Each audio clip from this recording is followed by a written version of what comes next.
Salut, c'est Fabrice. Aujourd'hui, on va faire un petit cours spécial sur comment mal gérer ses tâches. Alors, non, c'est vrai, sans rigoler, je vais vous montrer la manière la pire de gérer ses tâches. Et je pense que 95% des gens font comme ça. C'est-à-dire qu'aujourd'hui, on a plein de logiciels de tâches qui existent, il y en a des tas, moi j'en ai essayé beaucoup sur plusieurs années jusqu'à trouver finalement celui qui me correspondait le mieux après avoir fait beaucoup d'éliminations. En fait, il y en a deux en fait que j'utilise aujourd'hui qui sont Things 3 sur Mac et OmniFocus. OmniFocus qui va bientôt aussi passer à la version 3. Voilà. Donc OmniFocus, je m'en sers plus moi pour créer des systèmes complexes, c'est-à-dire des routines vraiment quand j'ai des choses à faire qui sont avec des points précis, c'est-à-dire point A, point B, point avec des sous-points, etc. Surtout pour des procédures en fait. Et Things, je m'en sers pour planifier mes journées, pour accomplir mes tâches au quotidien. Alors j'annonce tout de suite que ces deux logiciels ne fonctionnent que sur Mac, donc désolé pour les autres, mais voilà, vous en avez d'autres qui existent bien sûr sur PC, il y en a des tas, vous pouvez trouver l'équivalent, même si ça ne sera pas exactement la même chose.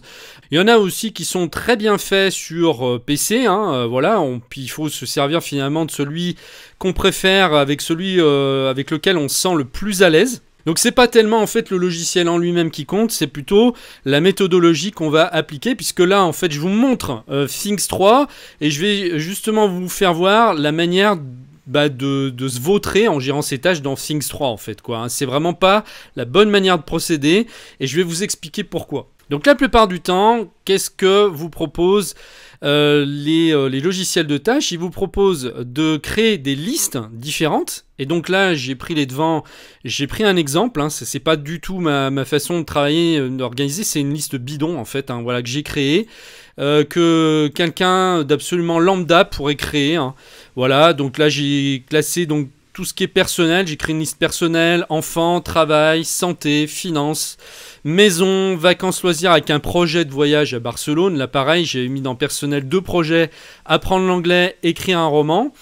Une liste blogging, email, administratif et courses. Voilà, c'est un exemple type qui pourrait ressembler à n'importe quelle liste de tâches. Et c'est justement le problème. Très honnêtement, est-ce que vous pensez qu'en procédant comme ça, vous allez être efficace? C'est la question que je vous pose. Voilà, vous vous levez le matin et vous avez ça en face de vous.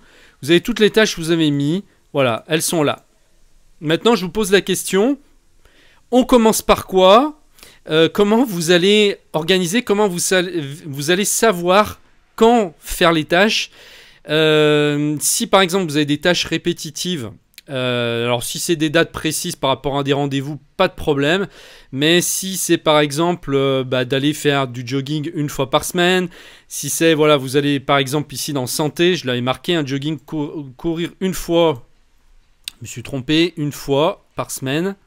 Allez, on va se servir des répétitions, on va mettre ici répéter, une fois par semaine après réalisation. Ok, voilà.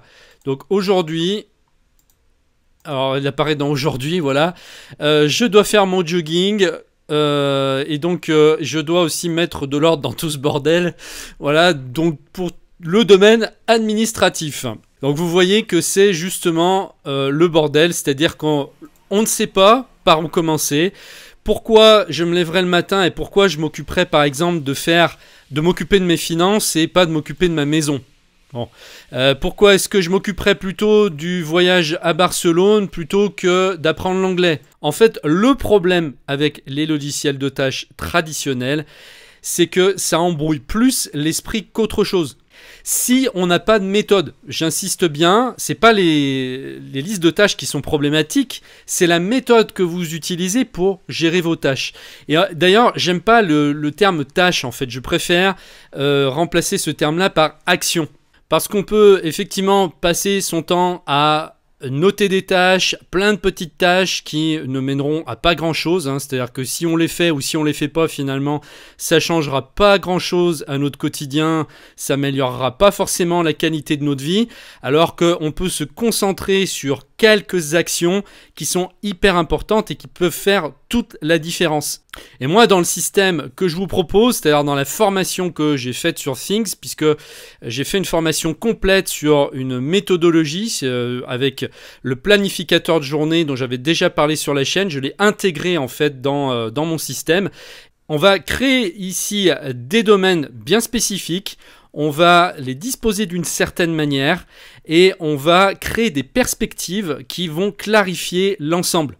Pour que le matin, quand je me lève, je sache exactement par quoi commencer, où commencer.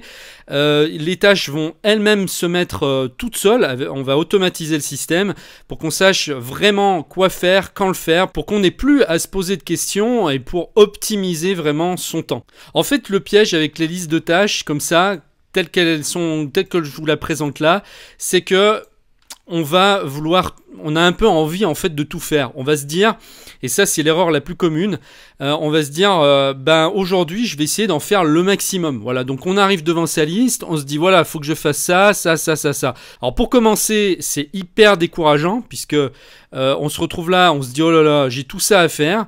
Voilà, c'est décourageant. On n'a pas envie de se lancer quand on voit une liste comme ça. Honnêtement, moi j'ai pas envie d'y aller là. Et surtout le piège c'est que on va se dire voilà, si je réalise pas au moins ça, il faut que j'en fasse au moins la moitié, etc. Le problème c'est que souvent le soir on n'a même pas réalisé la moitié des tâches qu'on voulait. On se sent coupable. En fait ça génère de la culpabilité. En fait c'est complètement artificiel, c'est-à-dire que vous allez générer de la culpabilité qui n'a pas lieu d'être uniquement parce que votre méthode est mauvaise. Et de la même manière vous pouvez réduire votre stress, générer de la sérénité uniquement avec la méthode que vous allez employer. Donc finalement, c'est juste des histoires de perspective, de manière de voir les choses. Donc voilà, je vous propose de voir tout ça, toute cette méthode que j'ai mise en place dans ma formation sur Things 3.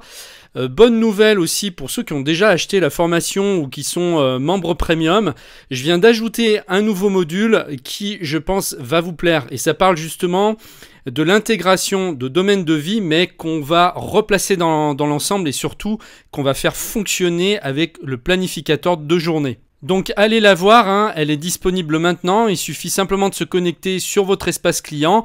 Et puis pour les autres, pour ceux qui veulent profiter de la rentrée pour tout revoir, pour se réorganiser complètement, pour aller jusqu'à la fin de l'année en étant efficace, moins stressé, plus zen, en étant aussi satisfait d'accomplir des objectifs qui valent le coup, qui comptent pour nous, eh bien ça se passe en dessous de la vidéo. Cliquez sur le lien, il y a une vidéo de présentation complète de la formation qui vous attend.